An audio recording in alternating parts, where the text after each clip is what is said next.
Okay, so here we go. Being and Learning 2.0, the last of the preliminary videos. Here, recording sort of coincidentally or appropriately in the room where um, I spent my days as a younger person. This is the recording it in the home that I grew up in. And this is not by design. I didn't, this wasn't some sort of, trip down memory lane or wanting to be nostalgic. It just so happens that my home residence is in Portland, Maine. That's where I live. That's where my house is. And I still teach at Hofstra, where I was and have been since 1996. And I have been there now. This is my 18th year at Hofstra. And when I come down to teach at Hofstra, I leave behind my kids and wife, or they let me go, one of the two. Fly down to New York from Portland, take train and bus to the Hofstra campus, and then when I'm all done with my teaching and whatnot on the campus, I come over to New Jersey, where I still the home where I grew up in is still here, and it's owned by my parents, and I spent a couple days here. And they're actually back in their home country of the Dominican Republic.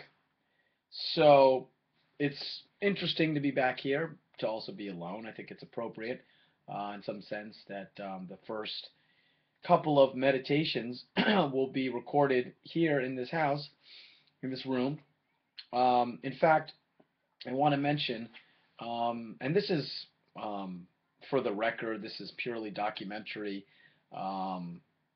first and foremost for myself, even though, as I've mentioned in the other video, one of the other two videos that I've already recorded, the project of Being and Learning isn't really, it's both a matter of self-disclosure. I can only write for myself and of myself, but it's aspiring to speak in some ways universally. I mean, I believe insofar as I can take up works, important works such as Plato, Aristotle, Heidegger, insofar as I can engage those works that were written some time ago, in some cases almost 2,000 years ago, insofar as we can pick those works up in translation in so many senses of the word, from its original Attic Greek form, and then of course just translation in terms of time and history and culture. So far as we presume that we could take those works up and have a conversation with them, and that out of that conversation something meaningful and important can come out of it. I believe that insofar as we can make that kind of connection into that conversational space with these works that were written some time ago, I believe then that we can our response to that, what we write, if we'd end up writing something in response to that, that insofar as we can make the same presumption about it. So insofar as we're making the presumption that we can connect to these works, I believe that we're also at the same moment presuming that what we write in response to those works can also be picked up by others, and they can connect to them. So it has, the work is, even though the documentary, so to speak, that I'm recording is meant for that purpose, just because I think it's important to go back and revisit this experiment, and to read each day from those meditations and respond to them. Perhaps someone will watch these videos, one or two of them, and connect to it and want to respond to them. So that's the once again sort of a recap of what this project is about.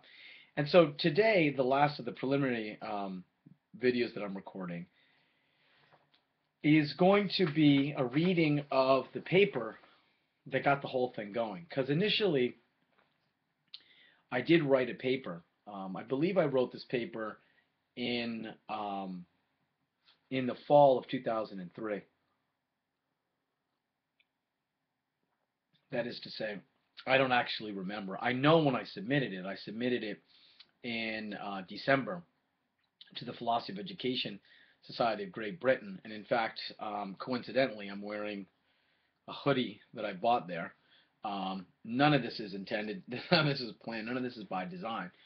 But it just happens to have worked out that I'm wearing this hoodie today. And the paper was submitted to this conference. It was written for this conference. I felt, in fact, it was the first time that I was going to be ever went to the PESGB. So I'm not sure. Well, actually, I will make actually two comments now that I'm remembering these events. One of them is that the paper that I wrote that I'm going to read from today was written out of the same sort of spirit in which I wrote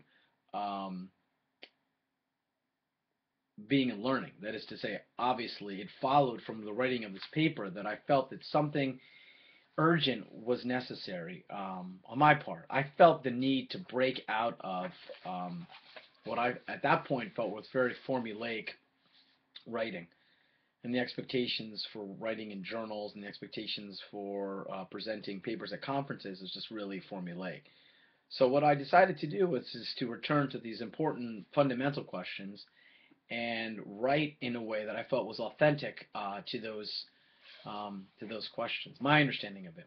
So it was a challenge for myself, and it was also a challenge to the sort of dominant structures, expectations that I was sort of dealing with particularly the Philosophy of Education Society. Now I'm mentioning this because I think that I had a hope that the Philosophy of Education Society of Great Britain would be more hospitable to this kind of paper, and it turns out they were. And for a number of years I returned to that conference, so I definitely have to give them some credit for being hospitable and open to this kind of writing. And it so happens that that year that I was also, I presented this paper, I had submitted the paper to the Philosophy of Education Society of North America, which is just called the Philosophy of Education Society, and the paper was not accepted to the conference. And one of my colleagues who was on the, he wasn't on the review board. He was helping. At that point, he was a doctoral student, and he was helping the program chair. And he told me that the paper had been dismissed as I don't know if I'm trying to. I think it was, he said, pseudo metaphysics and crypto theology, either both or one of the two. I don't remember. I just remember that there was a clearly a sort of dismissive tone to the response, and I didn't like it. I wasn't happy with that. But that's what it was. I mean, that was a response, and apparently that was the reason that the paper had been not accepted. So, now later, many years later, 10 years later, with so much water under the bridge and having gone over so many paths and having completed this project and then seen it, the work ultimately published, nowadays I'd like to think that I would have written that off or had sort of laughed it off, if not sort of said, sure, I'll accept that as a description of this work. Why not? If you want to call it crypto theology or pseudo metaphysics, fine, I'll accept it. It is what it is, as they say. So I'm going to read this paper. I've already taken about 9 minutes of time to introduce this this video, this session, I suppose I should call it, this session of the documentation. So without further ado,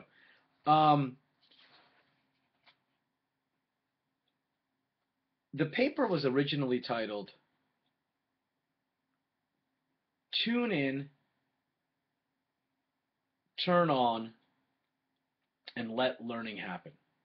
Tune in, turn on, and let learning happen, with an obvious reference to that maxim of the counterculture, which was something like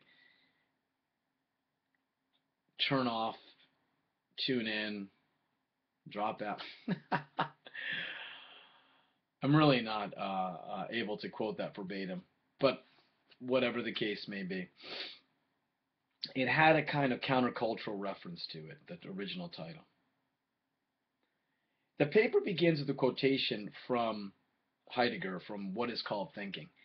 And one last word, preliminary word, before I begin reading the paper would be to say that I was definitely under the influence, or to go back to the counterculture reference, on Heidegger when I was doing this experiment. So I was definitely on a lot of Heidegger, later Heidegger, and he inspired me both in terms of the way he approached the question of being, which to me is the fundamental question of philosophy. I would say the courage with which he wrote and taught, from what I understand. And putting aside for a moment the politics, bracketing the politics that he was involved in,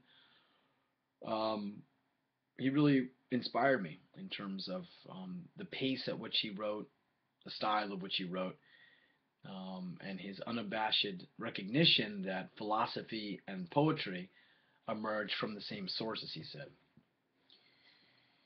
So with that in mind, I'll start. So the quotation from Heidegger is from What is Called Thinking.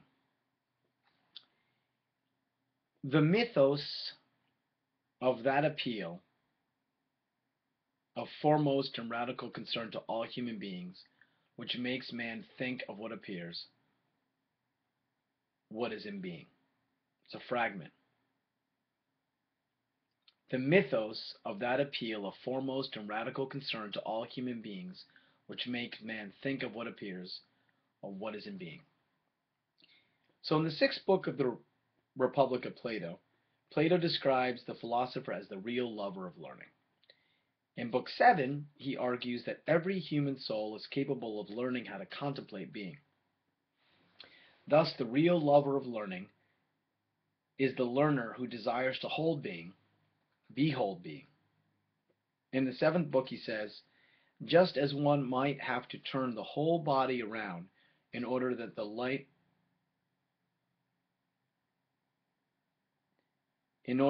eye should see the light instead of darkness, so the entire soul must be turned away from the world of becoming until it is able to endure the sight of being and the most brilliant light of being, that supreme splendor which we have called the good.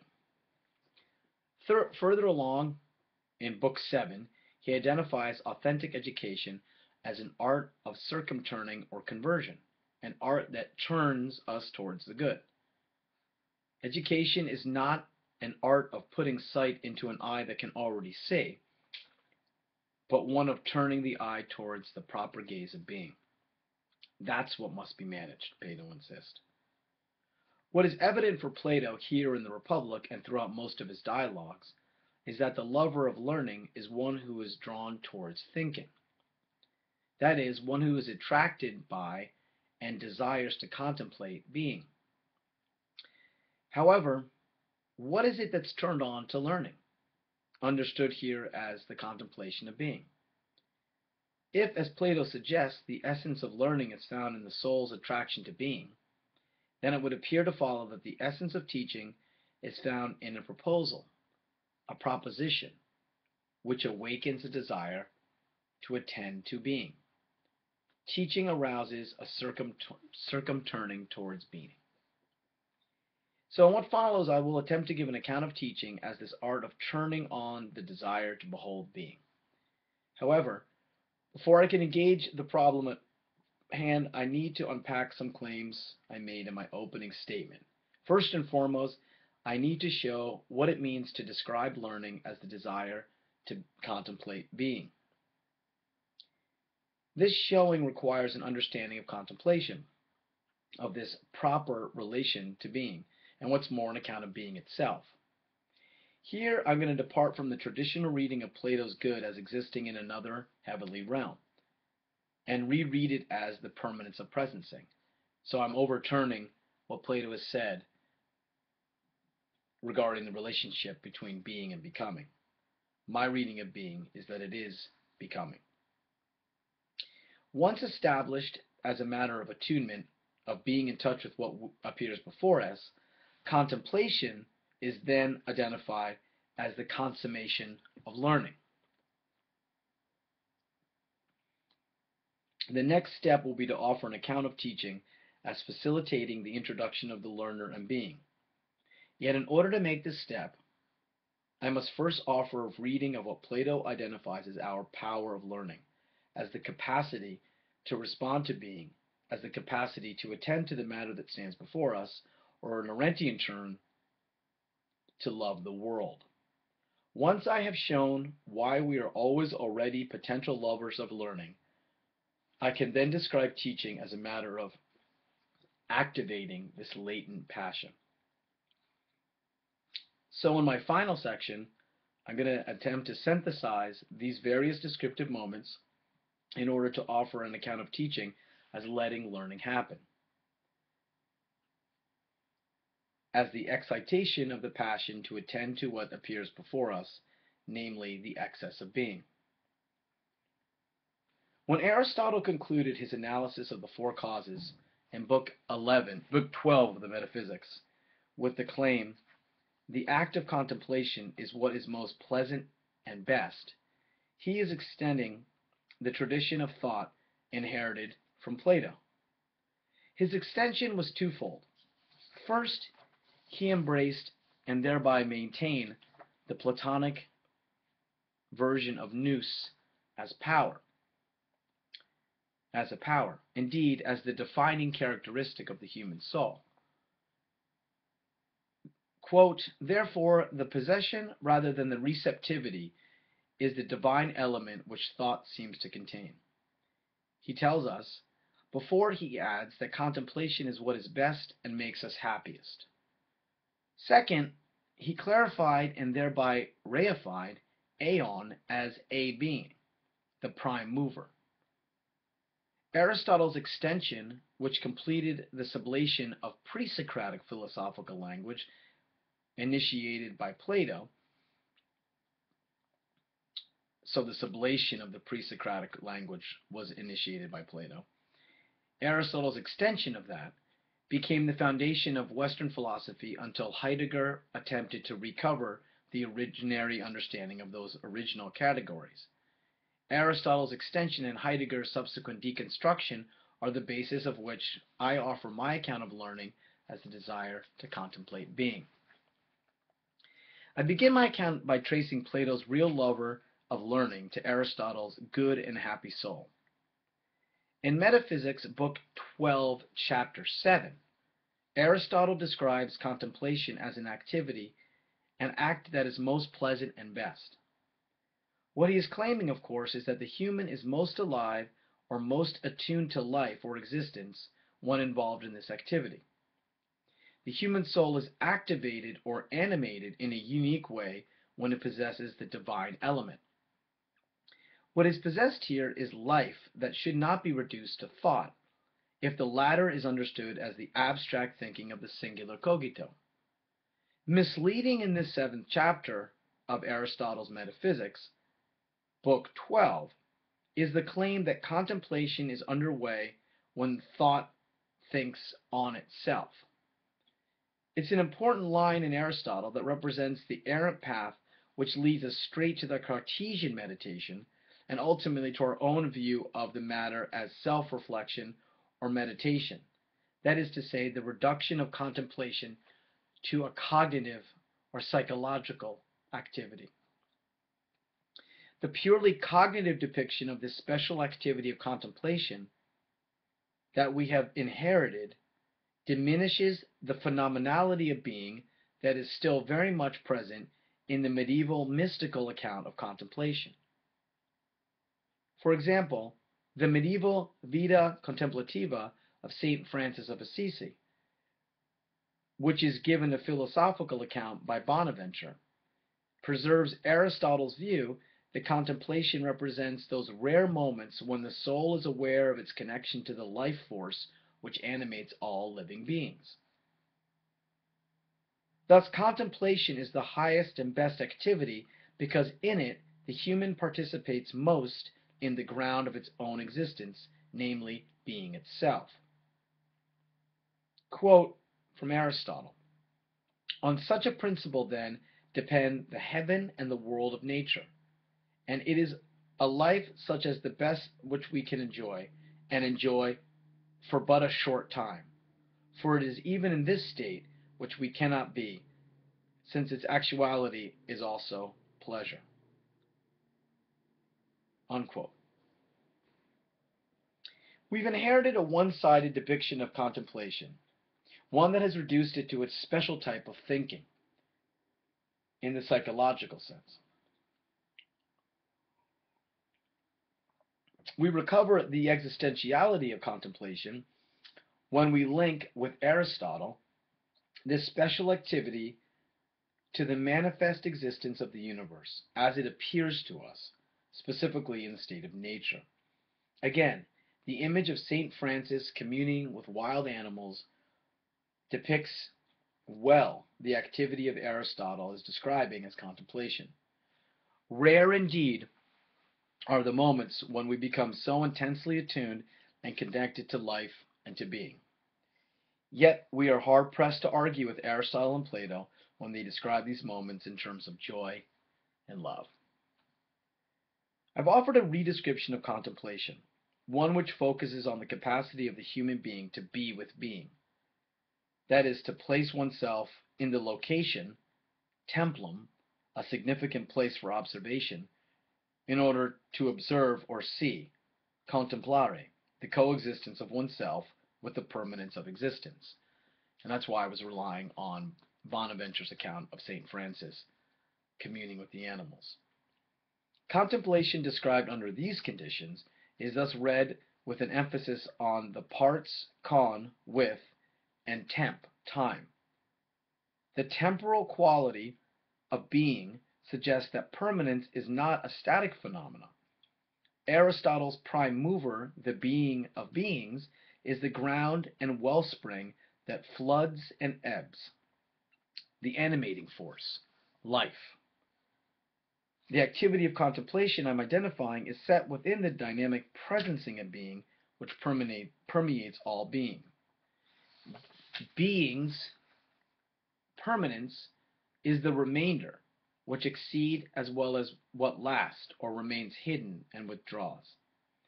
Contemplation is the attunement to or recognition of this excess, which is always already a condition of all finite and temporal beings, the life force which animates all living beings. Heidegger describes the temporal quality of being as the event of withdrawal. Quote, "In fact, what withdraws may even concern and claim us more essentially than anything present that strikes and touches us in the surely mysterious way of escaping us with its withdrawal. The event of withdrawal could be what is most present in all our present, and so infinitely exceeds the actuality of everything actual." In Heideggerian terms, then, contemplation is our attunement to the event of being, which is manifesting as presencing, absencing, flooding, and ebbing. And if I could just take a moment to step outside of the reading of the paper, as I look ahead to the meditations that I'm going to be reading and sharing and talking about in the next year, the metaphor of being as flooding and ebbing is really important. And I come back to that oftentimes and describe it as the tide. We move closer to the matter of hand, which is the question concerning teaching as the turning on of the capacity to attune oneself to the event of being.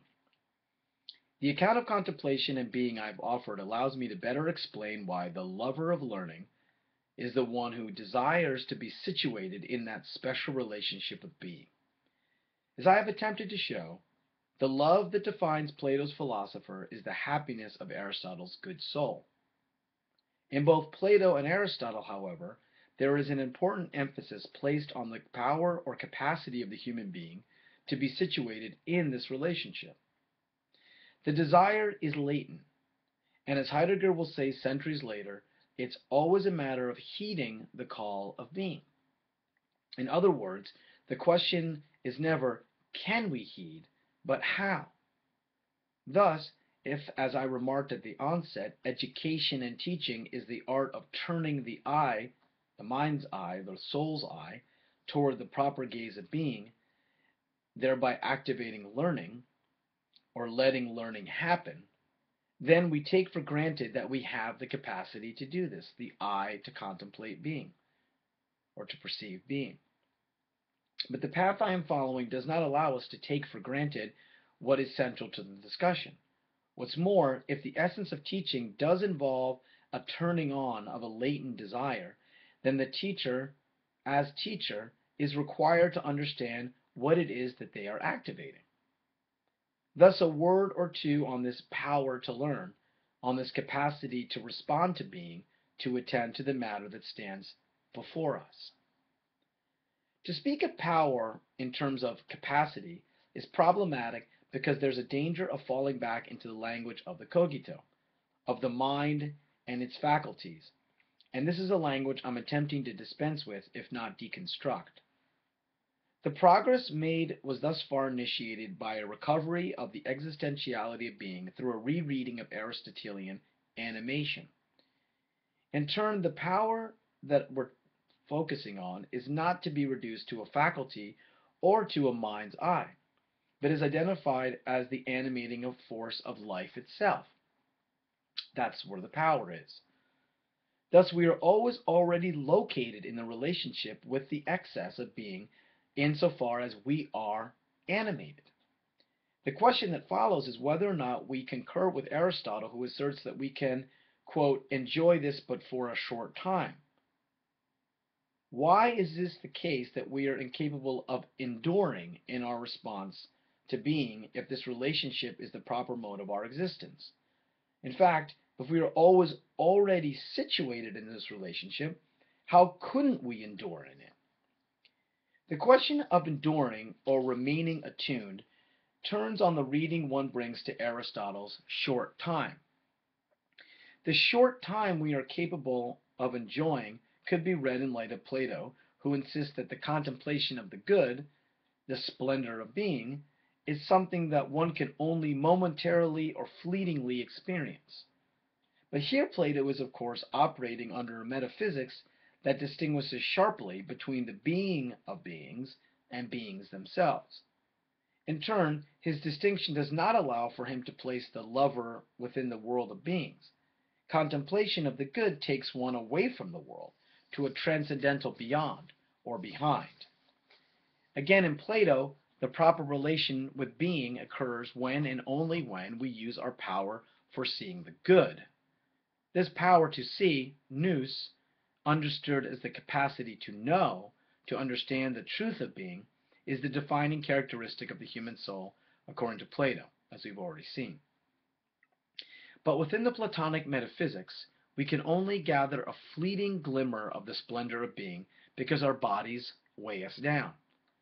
Thus, the lover's desire is never fully consummated until it is released by death.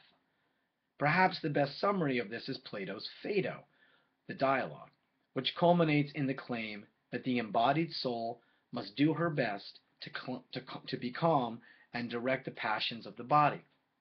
The lover of learning is then one whose life, guided by nous, anticipates death. Quoting Plato, following reason and keeping always in it, beholding the true and the divine and the certain, and nourishing herself on this, the soul believes that she ought to live like this, as long as she does live, and when she dies, she joins what is akin and like herself, and she's rid of human evils. And that's from the Phaedo, 84b. Plato's lover, motivated by the desire to behold the splendor of being, which appears elsewhere, practices philosophy as the preparation for death, and thereby heeds the Delphic oracle who instructed philosophers to, quote, take on the color of the dead, unquote. Plato is, of course, correct in recognizing that our mortality is the defining limit of our experiences with being as humans. This limit is itself the short time that we endure. We can enjoy our relationship with being for only a short time because we're mortal. Being is eternal. It is ever in the state which we cannot be. That's what Aristotle says. Our mortality is the defining limit of this experience of being. Yet, if we follow Aristotle, we would say that it is a limit that we enjoy. Thus, a different reading of Aristotle's short time would redescribe the existential terms of endurance, away from Plato's negative assessment, away from the strictly metaphysical demarcation that is unable to redeem our human form. Our mortality is the very condition of our power to endure being, not an obstacle or a fetter. The issue at hand is a matter of urgency, of taking up the very condition of our being, which, while it stands before us as something to be taken up. The time is now when we can contemplate and attend to being. The foregoing has indicated why the very condition of our being, mortality, sets before us the challenge of attuning ourselves to being. Yet the matter has distinct implications for the art of teaching, or turning around, if we understand this attunement through the upward, inward gaze of Plato's lover, or if we rather have a contrasting image of attunement, perhaps one which conjures up the figure of Aristotle that is in Raphael's fresco, the Aristotle whose outstretched arm informs all present in the school of Athens that the matter at hand stands before us, not in a far-off heavenly realm. Aristotle's happy soul, depicted with this image in mind, retains something of the pre-Socratic sense of nous and resonates with the reading of contemplation I'm offering. Recovering the originary meaning of nous orients us towards the teaching as the art of letting learning happen. In Raphael's School of Athens, the fresco that is in the Vatican, the dominant figures of Plato and Aristotle offer us a poignant contrast that can be identified as an important fork in the road of Western philosophy. Here stand the two titans of Greek philosophy regarding one another like two heavyweight boxers prior to a championship bout. The composition of the fresco demands that the viewer regard them as singular opponents who represent a choice or two paths for us to take. However, if we regard them as a duo, they represent an obstacle or an impediment that one is forced to negotiate. The awesome horizon which Raphael places behind his principal figures is significant. A gigantic portal rises behind the figures and signifies the path taken into the school of Athens, as well as the way out after one has dealt with the titanic duo. It frames the horizon. So if you have an opportunity, please have a look at Raphael's famous fresco, the School of Athens, and look at the center of the fresco where you'll see Plato and Aristotle, Plato pointing upwards, Aristotle putting his hand outward, and behind them and behind the entire school is a portal, an enormous portal that stretches over the entire school.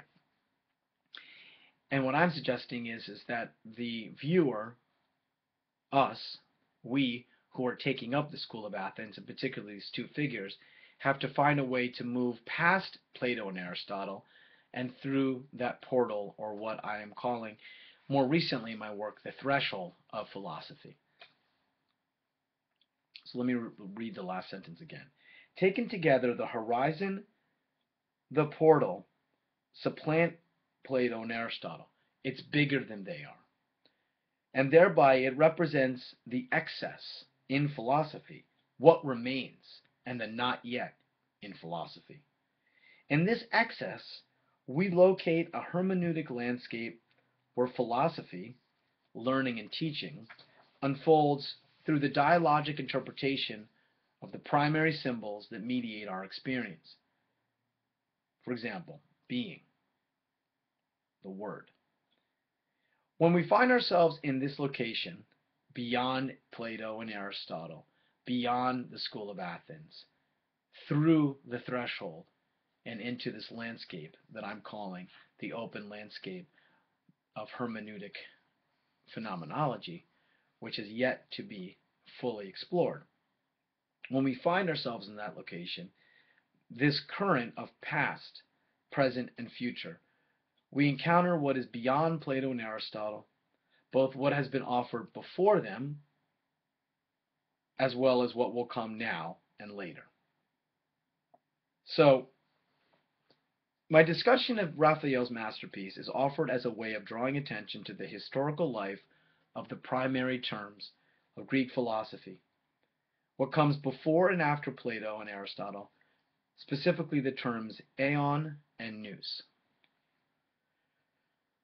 And for me, the tradition of philosophy that I'm drawing on, the one that I was raised in, and the one that I'm responding to, is the tradition of philosophy that begins with Greek philosophy, pre-Socratics, Parmenides, Heraclitus in particular, Socrates, Plato, and Aristotle. My discussion of within the parameters of the project I'm laying out, the primary symbols to be rearticulated are these two, aeon and nous. And this is precisely what has been offered in the identification of contemplation as the attunement of being. To speak of contemplation in this manner that I'm trying to do is to recover the originary meaning of nous as knowing, which, quote, means to heed the things gathered together in an order of presence. This recovery of nous, now, which means going beyond what has been inherited as a cognitive activity of the mind, to recover nous as knowing, that is to say, to quote again, to heed things as they gather together in an order of presence, implies also the originary sense of aeon as presencing, or what appears or stands out.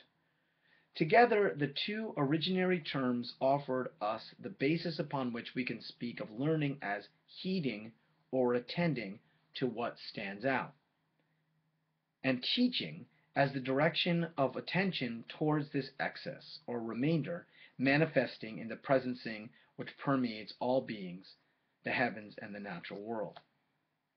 Thus, the fundamental matter of teaching involves turning the soul towards being, that is, enabling it to become in touch with what appears before it. In this sense, learning is akin to the attentive gaze of the lover. The lover of learning is now redescribed as the learner as lover, one who is enraptured, one who maintains an attentive, intensive gaze to the things that appear before them. We choose then the path of Aristotle's happy soul, which we now understand to be defined in large measure by characteristics it has retained from the originary iterations of these fundamental concepts. But retention of these primary symbols implies retention of the originary experiences from which they emerged as concepts and words to describe these experiences. It implies the retention of the original experiences which are mediated by these linguistic symbols. And herein we arrive finally to the matter at hand. An exemplar of the lover of learning as I've been describing it, is Socrates. It's Socrates, of course, whom Plato has in mind when he coined the phrase lover of learning, and whom Aristotle must have been thinking of when he described this most happy state of the human soul. This is the same Socrates whom Heidegger called the purest thinker of the West. Heidegger's Socrates is our exemplar of the learner who maintains the attentive, intensive gaze towards being, towards the way things appear before him. Heidegger calls this attentive gaze learning, and he describes our capacity to do this as a gift. As a way of bringing together my account of contemplation with being, with the question concerning the turning, I want to explore Heidegger's Socrates as the one who has become a question to himself, and thereby has become the teacher/learner, or teacher-learner. In turn, with this move, I believe I am now taking up the initial problem which was posed, namely, how do we manage this art of turning our soul's eye towards the proper gaze of being. To reiterate, I started with the question concerning the circumturning. How is it that we turn towards being?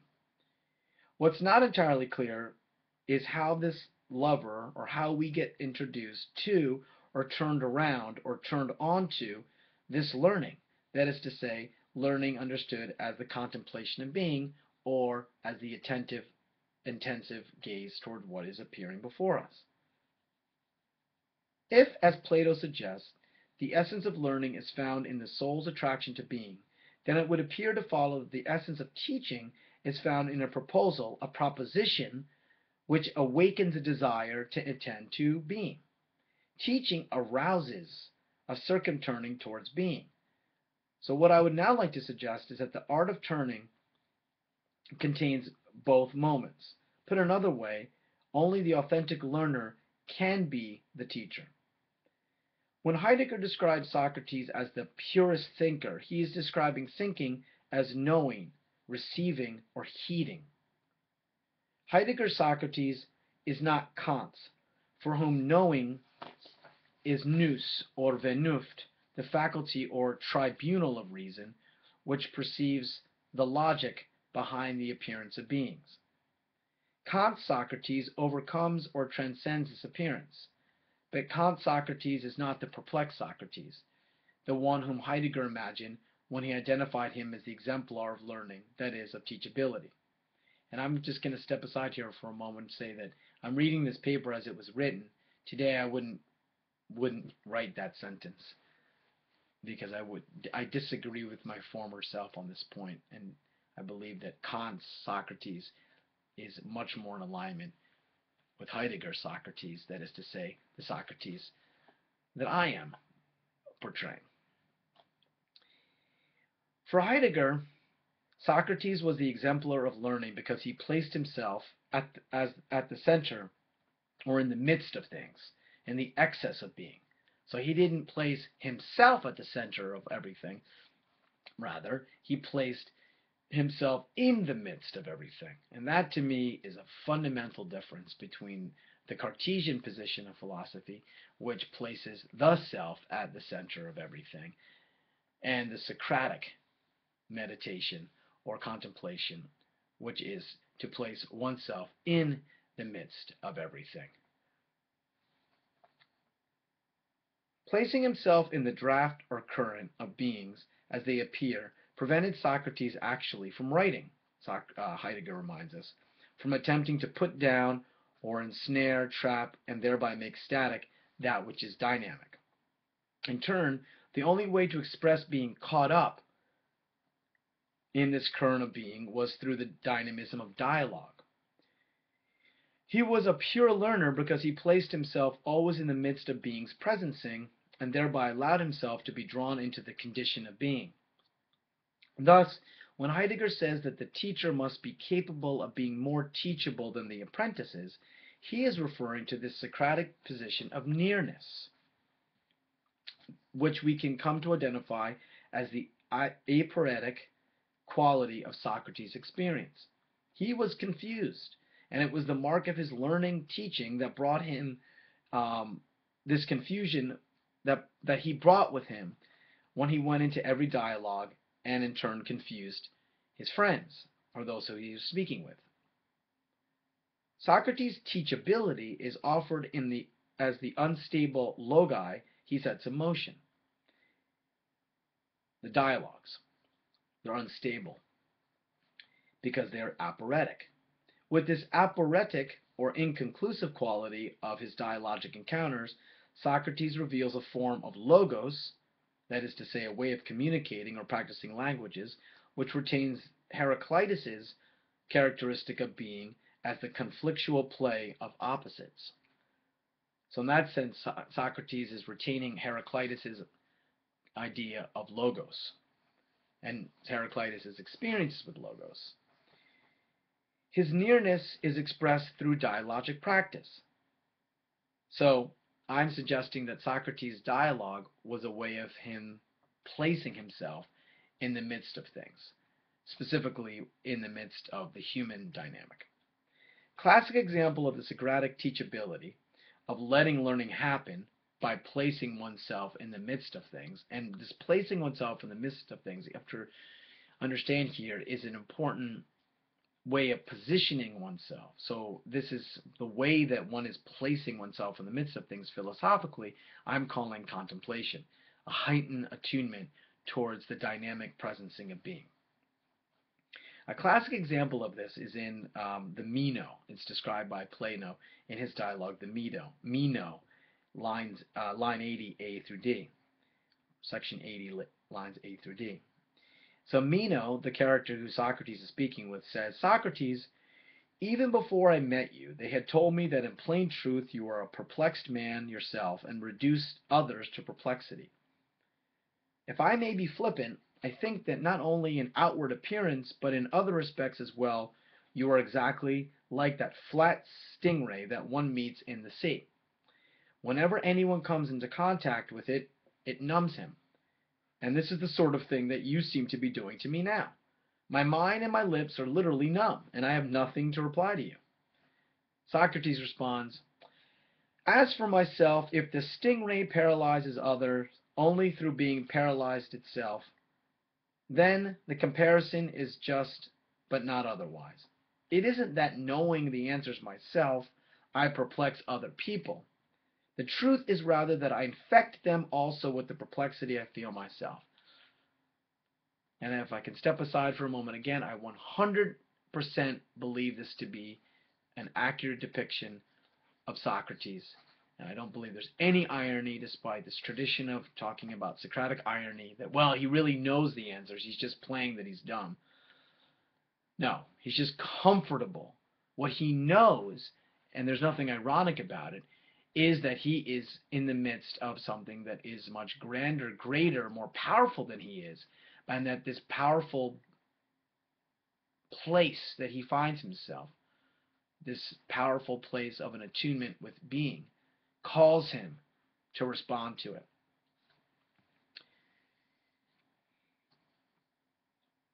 For Heidegger, it's precisely this confusion, this perplexity, this numbness that marks Socrates as a teacher.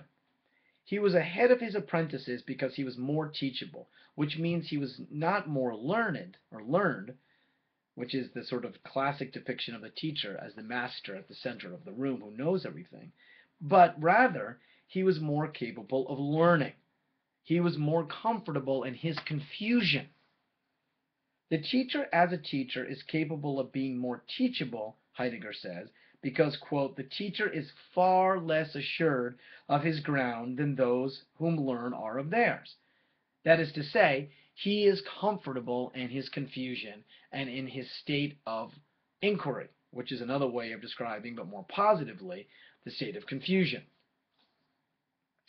Thus, teaching calls for this, to let learn. The real teacher, in fact, lets nothing else be learned than learning, which is to say, or I'm stepping outside of my paper again, it's to allow others to become comfortable with confusion, perplexity, that is to say, with inquiry that emerges out of an experience with this dynamic presencing of being. It's not a posture, and it's not something that we simply conjure up. It's not a performance. It is something that is the most deeply authentic experience that we can have. Again, it's linked back to our mortality. The teacher, insofar as she is teaching, is more properly identified then as a learner. Hence, Socrates, Plato's teacher, was the lover of learning. The lover of learning. Heidegger's Socrates, read within the context of this exchange in the Meno, evokes the medieval description of contemplation as the experience of being awestruck.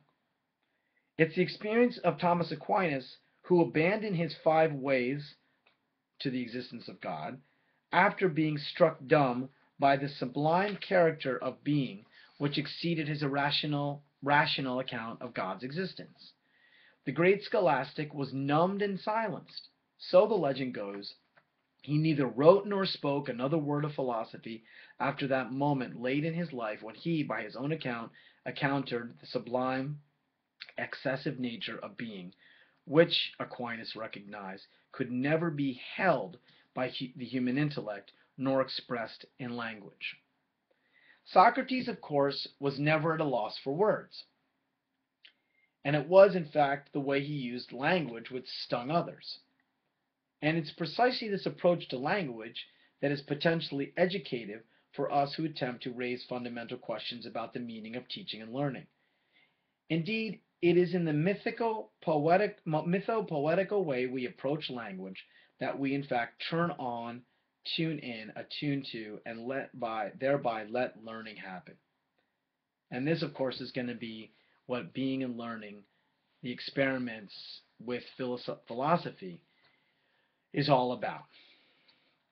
The mytho-poetical approach to language. When we have become teachable, we have placed ourselves in the unstable ground where we play hide and seek with truth and meaning, the dialogic game where the dynamic logoi never stands still but always call out for more consideration, interpretation, revisitation, again and again. And that, in essence, is what the experiment is all about. The teachable ones who are letting learning happen are Aristotle's happy souls, who, like Socrates depicted by Arendt, persist in, quote, asking questions to which we do not know the answers and setting them in motion, and once the statements have come full circle, cheerfully proposing to start all over again. And this is precisely what I did day after day for 1 year, and continue to do, but not in that formal, structural way of the daily meditation. I do it today still with my teaching and in ad hoc ways. What did it mean for Socrates to place himself in the midst of presencing? What is this Socratic position of nearness? What is crucial to understand if we are to grasp Heidegger's Socrates is that knowing is marked by perplexity, because that which we are placing ourselves in the midst of, namely presencing, is not organized by the ordered logic of logos, as defined by Plato. As I suggested above, Socrates reveals a form of logos that retains the Heraclitean quality of being as the conflictual play of opposites. Thus, the knowing of Heidegger's Socrates is expressed in the perplexity wrought by the conjunction of aeon and aletheia. Aletheia designates the presencing-absencing of being. It is this affiliation of being with presencing-absencing that characterizes the condition of nearness, and thereby accounts for the aporetic logoi, which are an expression of one's position in the current or draft of being. So our response to being, the presencing of being, named by the term aletheia, our response to that produces these aporetic logoi, these arguments that never stand still, the expressions and use of language that's full of a dynamic, unstable meaning. As Rainer Schermann has written, quote, it can be held that logos and aletheia are the same. Logos bespeaks the emergence from absence, and aletheia the constellation or conflict of presencing-absencing. By placing himself into this draft, Socrates encountered the very being of his being, which is the excess or possibility that one is. When one is placed before oneself as possibility, one becomes a question to oneself. In Socratic terms, this is the proverbial examined life that is worth living, the life of inquiry that one desires to live, to enjoy, if for a short time, the life and love of learning. But we must be careful not to simplify the matter, and thereby to render this life under examination as something like reflective practice.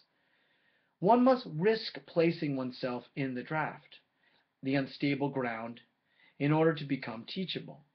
But one is always already placed in possibility, and therefore it is a matter of choosing this risk of attuning oneself to this fact by attending to the ways this possibility or excess can manifest itself as the character of who we are as expressive and creative beings. And thus we see why the lover of learning, the happy soul, is described as animated, the giver of life or spirit, one who vivifies, inspires, or stirs up. So the move I just made there was then to come full circle back to Aristotle's description of being as life, prime mover. And now I've come to the conclusion where I'm describing the lover of learning as animated, which is rooted in the Latin term for soul, animus, which is full of spirit, then one who inspires or stirs up. So looking at the word animated and its definitions. The human, Heidegger says, is a pointer, a sign. In our pointing, we direct one another towards what exceeds and towards what withdraws. To become teachable, then, to let learn, is to become this sign, which, quote, points toward what draws away. It points not so much at what draws away as into the withdrawal, the event, end quote. In becoming teachable, by attuning ourselves to beings presencing, absencing, we choose the risk of engaging in letting learning happen by placing ourselves in the draft and drawing others into this unstable ground, this path of possibility, on the hermeneutic landscape, the horizon of interpretation. This possibility emerges as excess, as a spilling over, and indicates our fundamental poetic nature, that is to say, the poetic quality of being. This is perhaps why Heidegger says that once we have attempted to make ourselves teachable, we begin to hear the word of poetry, to get involved in a dialogue with poesy. It is in this dialogue with poesy that we are drawn out of ourselves and towards others. And we turn ourselves toward others and others toward ourselves when we desire learning. In sum, becoming teachable is letting learning happen through poetic dialogue. The lover of learning is an animated teacher, a mytho-poetic speaker, and an intensely attentive listener.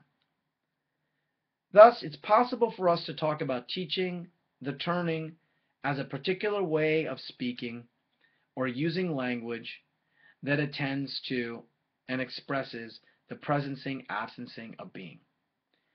Such teaching performs a speaking that actually evokes interpretation and thereby exposes the possibility that lies as the matter before us, the excess of being. And the writing that I do that culminated in the being and learning is an attempt to convey this excess, to express language, philosophical language, in a poetic way so as to draw others into this place of interpretation, which, when we are in this place, this hermeneutic place of interpretation, which is not simply description, we are, I am suggesting, in the midst of our relationship with being. The kind of teaching understood as an evocative, poetic speaking is an expression of our condition as creative, interpretive, and questionable beings.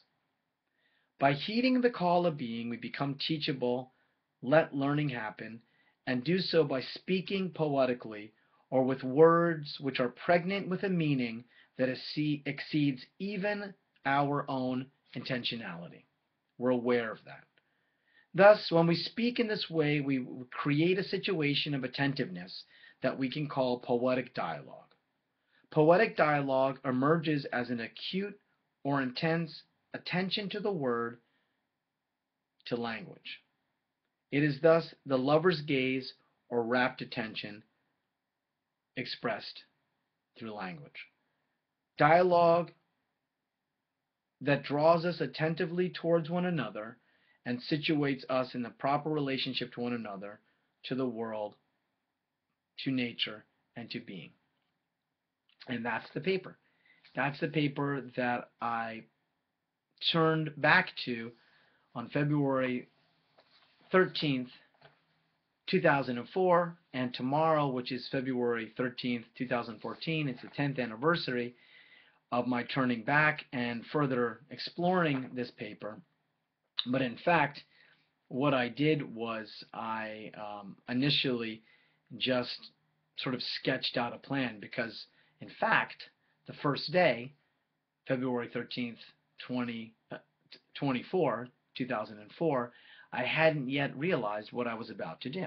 So in fact, the experiment itself of the daily meditation began on February the 14th, St. Valentine's Day, 2004.